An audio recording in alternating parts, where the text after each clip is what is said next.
Press the bell icon on YouTube and don't miss another update. तो पूरे भारतवर्ष में आज दीपावली का माहौल है, क्योंकि करोड़ों भारतीयों का सपना जो आज पूरा होने वाला है। ऐसे में बिहार में क्या माहौल है अयोध्या को लेकर के, उस पर बात करने के लिए हमारे साथ भाजपा के नेता मौजूद हैं, क्योंकि सुबह से ही इनको देख रहे हैं कि कई मंदिरों का दौरा कर चुके हैं। मैं बहुत बहुत शुक्रिया आपका न्यूज़ पोस्ट से जुड़ने के लिए। धन्यवाद। आपके सभी दर्शकों को मैं बहुत बहुत बधाई देना चाहता हूं।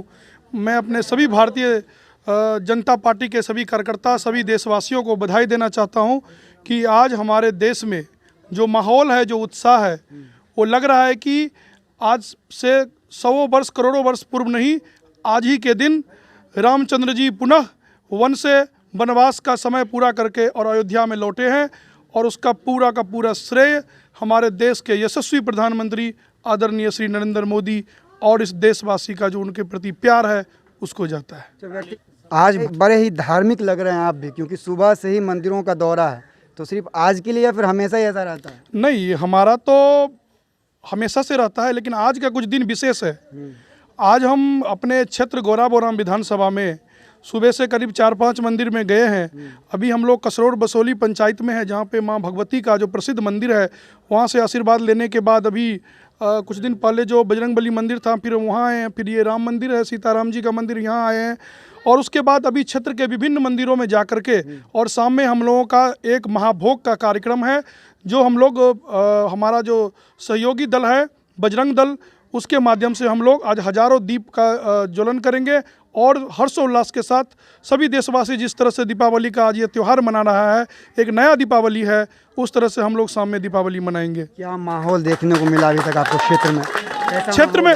क्षेत्र में एक ही माहौल है, चाहे वो हिंदू हो चाहे मुसलमान हो, सभी में एक ही माहौल है कि देश में राम राज्य कायम हो रहा है। जिस तरह से पिछले 6 साल से देश में विकास हो रहा है आदरणीय प्रधानमंत्री श्री नरेंद्र मोदी जी के नेतृत्व में, उस तरह से आज लग रहा है कि देश में राम राज्य आ गया है।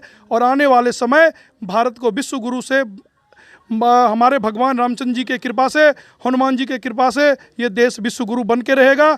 और आज के बाद से जो हम लोग मान रहे हैं कि रामचंद्र जी का जो मंदिर है, उसका शिलान्यास के बाद बहुत जल्द देश से कोरोना भी भागेगा।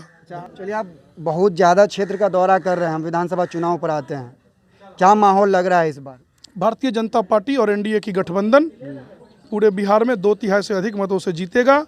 और आदरणीय जो हमारे प्रधानमंत्री नरेंद्र मोदी जी है, वो 6 साल से जिस तरह से विकास कर रहे हैं, उस तरह से डबल इंजन की सरकार बिहार में भी चल रही है और चलती रहेगी, और बिहार में भी विकास होगा। क्या मुद्दा रहने वाला इस बार? राम मंदिर, धारा 370, 3 तलाक, CAA, यही मुद्दा रहेगा इस बार क्या फिर से? देखिए, राम मंदिर वाला मुद्दा विपक्षी पूछता था कि मंदिर कब बनाओगे, तारीख नहीं बताओगे। हमने पिछले साल 5 अगस्त को धारा 370 का भी मुद्दा इसी 5 अगस्त को 1 साल पहले हमने ख़त्म कर दिया। और आज पीछे 5 अगस्त है, हमने राम मंदिर बना करके भी दिखा दिया कि जो हम कहते हैं वो करते हैं। मोदी है तो मुमकिन है, और आदरणीय प्रधानमंत्री पे पूरे देशवासियों को भरोसा है, और ये भरोसा कायम रहेगा। मैं ये कह रहा था कि कुछ लोग ये भी कह रहे हैं कि भाई चुनाव नज़दीक है बिहार विधानसभा का, तो राम मंदिर का शिलान्यास कर रहे हैं, वोट बैंक बना रहे हैं। नहीं, वोट बैंक की बात नहीं है। राम मंदिर पिछले 493 साल से इस पर लड़ाई लड़ा जा रहा था, और ये आज का मुहूर्त निकला। और मुहूर्त में बिहार चुनाव इससे पीछे भी था, तो राम मंदिर क्यों नहीं बन गया? देखिए, ये जब मुहूर्त निकला है, कोर्ट का डिसीजन हुआ है, उसके बाद उसका शिलान्यास हो रहा है। इसको राजनीतिकरण से नहीं जोड़ना चाहिए। ये हिंदू और मुस्लिम सभी का समरसता का प्रतीक है। ये हमारा जो देश का मुसलमान भी जो है, वो भी सनातन धर्म को समझते हैं और परखते हैं। तो मैं उनसे भी आग्रह करूंगा कि सद्भावना बना करके, और जो हमारे आराध्य पुरुष श्री रामचंद्र जी है, उनको सब आदमी मिल करके और उनके देखिए, वो देश को और दुनिया को कल्याण करेंगे। चलिए, विधानसभा चुनाव पे एक बार फिर आपको ला रहे हैं। मैं इससे पहले मैंने आपसे पूछा था कि इस बार भी क्या राष्ट्रीय मुद्दा रहेगा भाजपा का, या फिर कुछ स्थानीय मुद्दा भी लेकर चुनाव लड़ेंगे भाजपा? देखिए, ये हमारा शीर्ष नेतृत्व तय करेगा, लेकिन हमारा एक ही, हमारे पार्टी का और हमारे प्रधानमंत्री जी का कहना है, सबका साथ, सबका विकास और सबका विश्वास। हमारा यही मुद्दा लेकर के हम चुनाव लड़ते हैं, और चुनाव लड़ेंगे। हमारे पार्टी का एक ही मुद्दा है, development, development and development. Gaura Boram से चुनाव लड़ने के लिए पूरी तरह तैयारी कर रहे हैं, मैदान में उतरे हुए हैं, क्या ये सच है? देखिए, लिस्ट में क्या है, राजनीतिक गलियारे में क्या चल रहा है हमको नहीं पता, लेकिन यहाँ के युवाओं की मांग है कि यहाँ पे युवा का नेतृत्व होना चाहिए। आप जो यहाँ पे युवा हैं, आप युवा से जरूर बात करें। युवा का क्या नेतृत्व है, युवा का नेतृत्व मिलना चाहिए। यहाँ पे स्थानीय उम्मीदवार होना चाहिए, भारतीय जनता पार्टी का सीट होना चाहिए, और युवाओं के नेतृत्व में इस बार भारतीय जनता पार्टी का कमल गौरा बोराम विधानसभा में खिलेगा और खिल के रहेगा, और इस क्षेत्र का सर्वांगीण विकास होगा। जो ये पिछले कुछ साल से विकास का दूर है, युवा का नेतृत्व में ही यहाँ का विकास होगा। तो आप कह रहे हैं कि भाजपा का कमल खिलेगा तो ही गौरा बोराम का विकास होगा। इससे पहले अभी जो विधायक है वर्तमान में, ये भी तो आप ही के विधायक है ना?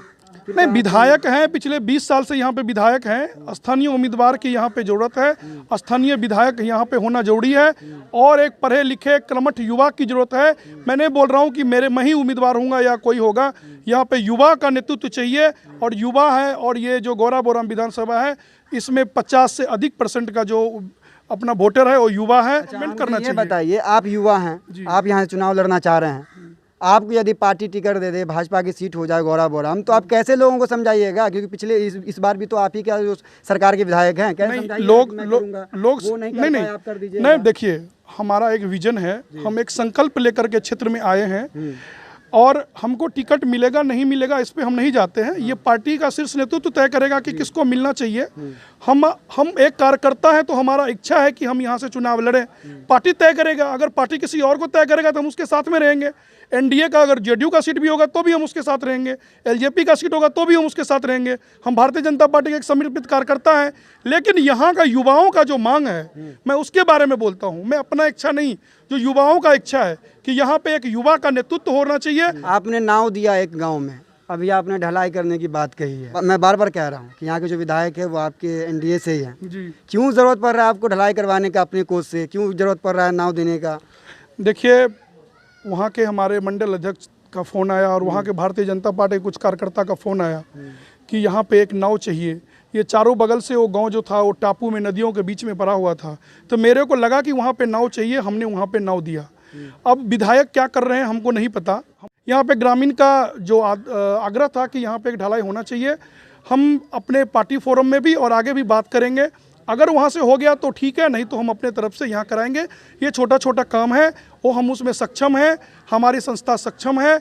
हम इन्हीं युवाओं के नेतृत्व में हम ये काम कर देंगे। ये बहुत बड़ी काम नहीं है, वो काम हम कर देंगे। एक संस्था है आपका युवा उत्थान फाउंडेशन, जी जी बिल्कुल। और दूसरी बात कि आप तैयारी कर रहे हैं गौरा बोराम विधानसभा से। साफ सवाल है मेरा, अगर आपको टिकट दे देती है भाजपा तो क्यों आपको वोट दें? कोई क्या किया आपने? देखिए, हम क्या किए और हम अभी क्या कर देंगे।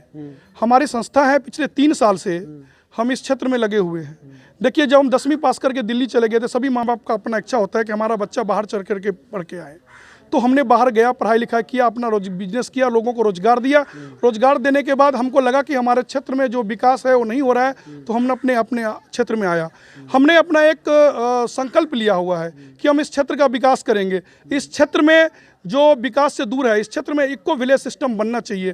स्वच्छ भारत अभियान में भी ये पंचायत में सार्वजनिक शौचालय बननी चाहिए, पंचायत में आपका सार्वजनिक स्मशान घाट बननी चाहिए, पंचायत में डिजिटल लाइब्रेरी होनी चाहिए। ये संकल्प बहुत सारा है, हम पब्लिकली बहुत सारा बात नहीं बोल सकते।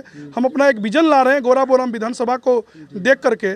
और आपको मालूम होना चाहिए कि आज से 1.5 साल पहले, 1 साल पहले हमारा युवा उत्थान फाउंडेशन के तरफ से हमने किरतपुर के सुदूर एरिया में, जहाँ पे लोगों को बिल्कुल ही स्वास्थ्य की ज़रूरत थी, दवा की ज़रूरत थी, वहाँ हमने करीब 4 से 5 पंचायत में दर्जनों गांवों में हमने मेडिकल कैंप लगाया। और मेडिकल कैंप लगा करके लोगों को बीच में जाना और उनको सुख सुविधाओं के साथ में खड़ा रहा।